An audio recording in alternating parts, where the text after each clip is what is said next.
اشنو واقع اليوم للاستاذ؟ وعلاش هاد الاضرابات كاملين؟ واش ولادنا كيضيعوا هما ما بغاوش يقريوهم؟ واش هادشي كامل على قبل الفلوس؟ ولا الاستاذ ما بقاش باغي يقري؟ واش غادي تكون سنه بيضاء ولا لا؟ ولا شنو هو السبب الرئيسي في هادشي كامل؟ وعلاش هاد الاضرابات وهاد المشاكل اللي واقعين هاد الشهر؟ هادشي كامل غادي تعرفوا الجواب تاعو في هاد الفيديو. وخلينا نبداو من الساس تاع المشكل. الدوله خرجت واحد القانون جديد، حتى لهنا كلشي بخير، ولكن هذا القانون كيضر بزاف الاستاذ. الدوله في هذا القانون بغات الاستاذ يصبغ القسم، يشطبو ويزوقو ويشري الادوات باش يكتب ويدير حتى فوتوكوبي الامتحانات من جيبو الخاص، يدخل القسم يقري التلاميذ وفي الساحه يحضيهم، يسالي هادشي كامل ويرجع للدار، يدخل النقاط والغياب في مسار. الدوله قالت لهم ما حبسناش هنا، شفتوا دوك العشيات اللي خاويين عندكم ما غاديش يبقاو خاويين، غادي نعمروهم لكم بالدعم في مدارس اخرين، وهانيه الا كانوا بعاد عليكم،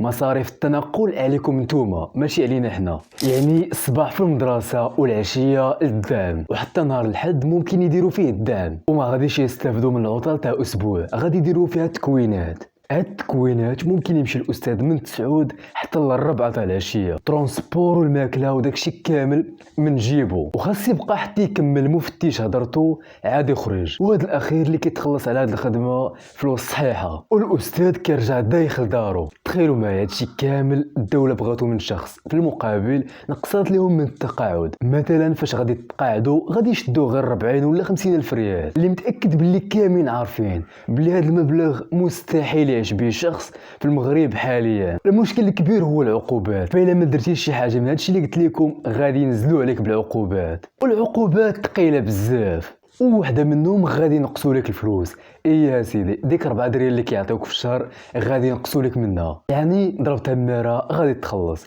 ما ضربتيش تماره ما غاديش تخلص. المدير والمفتش زادوهم بزوج في الصالير، والاستاذ لا، زادو غير خنقوه. وهادشي كامل اللي خلى داك الاستاذ ولا الاستاذه يخرجوا اليوم للزنقه ويديروا مظاهرات، فقط كيطالبوا بحق ديالهم، بلا ما نساو المشاكل الاخرين اللي عندهم. مثلا التلاميذ اللي كثار في القسم، كتلقى 44 تلميذ ولا 40 في قسم واحد، وبلا ما نساو شي مدارس اللي ما فيهم لا ضوء لا ماء، لا حيوط مصبوغين لا طاولات مقادين، دوك الوسائل باش يخدموا ما كاينينش، يعني ديك البيئه اللي غادي يقرا فيها داك التلميذ ما كايناش نهائيا. بلا ما ندوي على الاستاذ ولا ديك الاستاذه اللي كيرميوهم في الجبال، وانتم كاملين عارفين العيشه تاع الجبال اللي صعيبه بزاف. انا قريت عند واحد الاستاذه اقسم بالله حتى كتخرجنا مع 6 تاع العشيه وكتركب على موطوره وكتمشي من داك الضوء اللي كتقرينا فيه كتوصل لواحد الفيلاج، ومن داك الفيلاج كتحط الموطور تما وكتركب في طوبيس وكتوصل للمدينه اللي ساكنه فيها. انت كيفاش غادي توصل داك الاستاذه في داك الليل؟ وكيفاش غادي تخدم؟ واش ترتاح ولا تقابل ولادها اللي كاينين في الدار،